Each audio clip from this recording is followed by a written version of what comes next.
जय माँ काली मित्रों, आपका हमारे चैनल माँ काली माँ दुर्गा शक्ति संवाद में स्वागत है।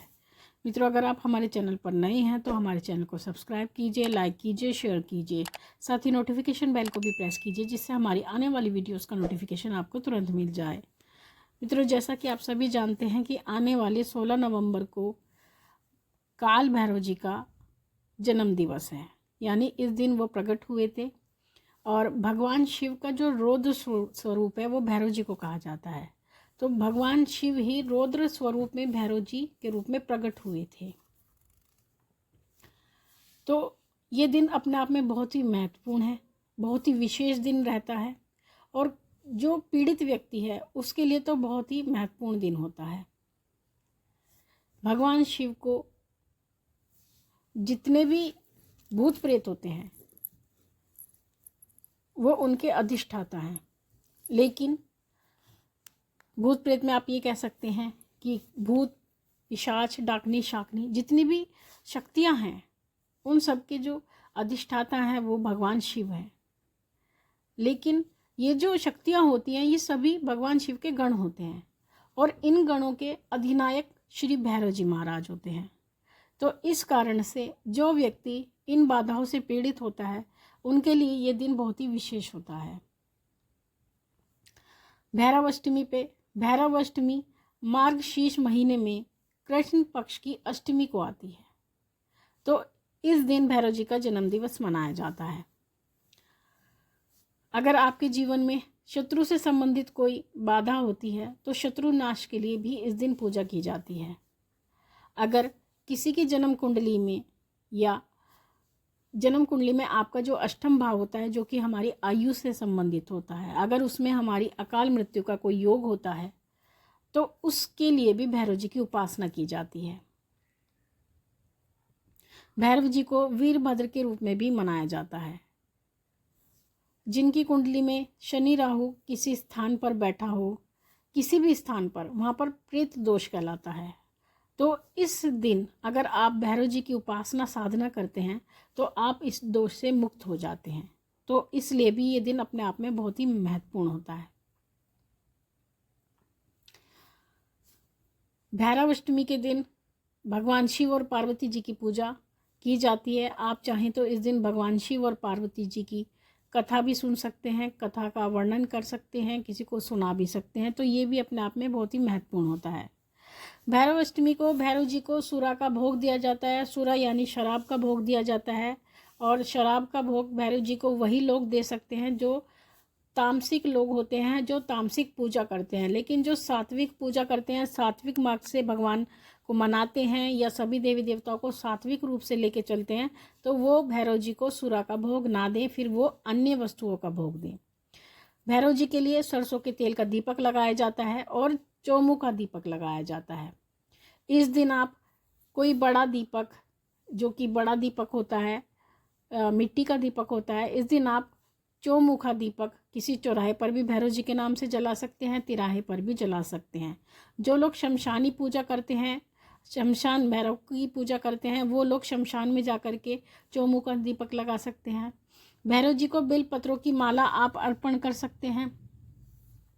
अगर किसी व्यक्ति पर प्रेत बाधा होती है, काला जादू होता है या किसी भी प्रकार की नकारात्मक ऊर्जा से वो पीड़ित होता है, तो ऐसी परिस्थिति में वो भैरव अष्टमी के दिन उपवास करे और उपवास करने के बाद किसी व्यक्ति को काले वस्त्रों का दान करे, सूरा का दान करे, तो उसकी प्रेत बाधा दूर हो जाती है और साथ ही वो भैरव जी का उतारा भी करे। अगर वो सभी ये कार्य करता है, भैरव जी के नाम से हवन कराता है, तो उस दिन वो इस सभी के कार्य को करने से प्रेत बाधा से मुक्त हो जाता है। जिनको प्रेत बाधा होती है, किसी भी नकारात्मक ऊर्जा का प्रभाव होता है, उन लोगों को भैरव जी की पूजा अवश्य करनी चाहिए। अपने जीवन में ये नियम बना ले कि हमें भैरव जी की सेवा करनी है। या किसी को काली परछाई दिखाई देती है, सफ़ेद परछाई दिखाई देती है, तो उनको भी भैरव जी की साधना उपासना करनी चाहिए और ये दिन उनके लिए बहुत ही विशेष होता है।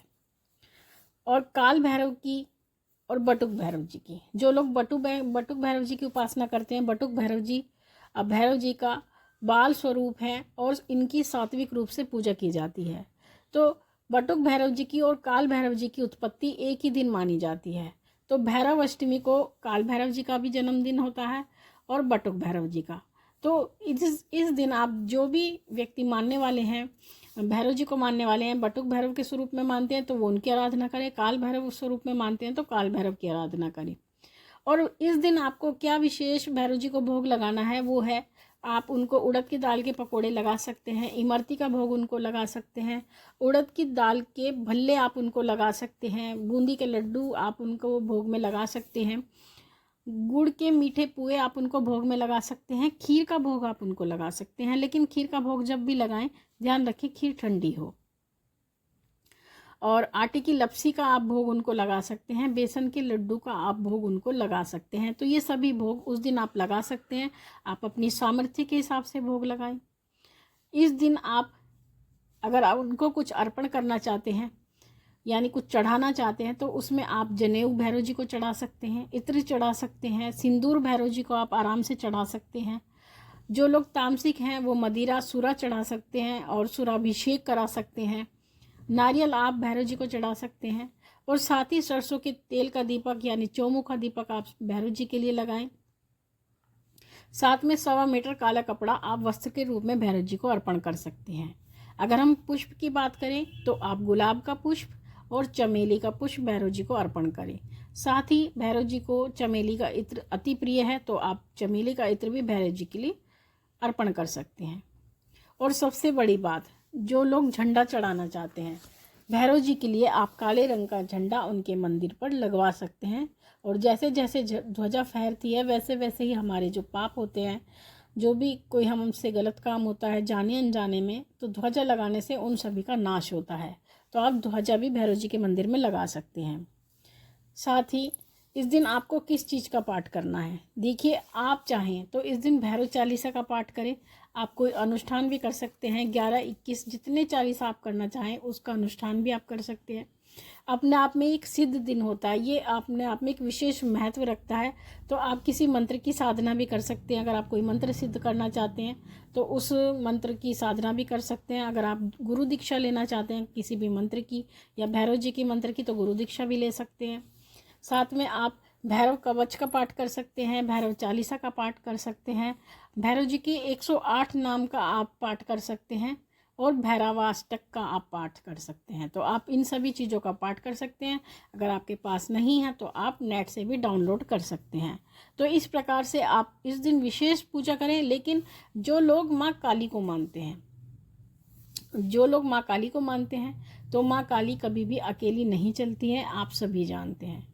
तो माँ काली को मानने वाले सभी लोग भैरव जी की उपासना भैरव अष्टमी पे जरूर करें, क्योंकि भैरव जी माँ काली के साथ चलते हैं और माँ काली के पीछे पीछे चलते हैं। उनके पुत्र भी हैं, तो जब आप पुत्र को मनाते हैं तो माँ स्वतः ही मान जाती है, क्योंकि जब पुत्र कोई बात अपनी माँ से कहता है तो माँ अपने पुत्र की बात कभी नहीं टालती है। इसलिए जो भी माँ काली को मानने वाले हैं, माँ काली के विशेषज्ञ हैं, वो इस बात को अच्छी तरह से जानते हैं कि हम बिना भैरव जी के माँ काली को नहीं पा सकते। तो इसलिए वो लोग जो माँ काली को मानते हैं भैरव जी की उपासना इस दिन विशेष रूप से करें। और अगर आप ज़्यादा कुछ नहीं कर सकते तो एक भोग यथा सामर्थ्य के 1.25 मीटर कपड़ा, और उसमें आप भोग में आप लड्डू भी आसानी से ले जा सकते हैं, और गुलाब का पुष्प और नारियल, ये तो आप उनके लिए ज़रूर लेके जाएं। हो सके तो चमेली का इत्र भी ज़रूर लेके जाएं। तो ये ले जाकर के आप भैरव जी को अर्पण करें और उनके मंदिर में चौमुखा दीपक भैरव अष्टमी के दिन आप ज़रूर लगा के आएँ। तो मित्रों, ये थी जानकारी आप सभी के लिए। माँ भगवती से यही प्रार्थना करते हैं कि वो आपके भंडारे भरती रहे, आपकी सभी मनोकामनाओं को पूर्ण करती रहे, आप पे अपना पूर्ण आशीर्वाद बना के रखे। आपसे फिर मिलेंगे अपनी अगली वीडियो में। तब तक के लिए जय महाकाली, जय महाकाल।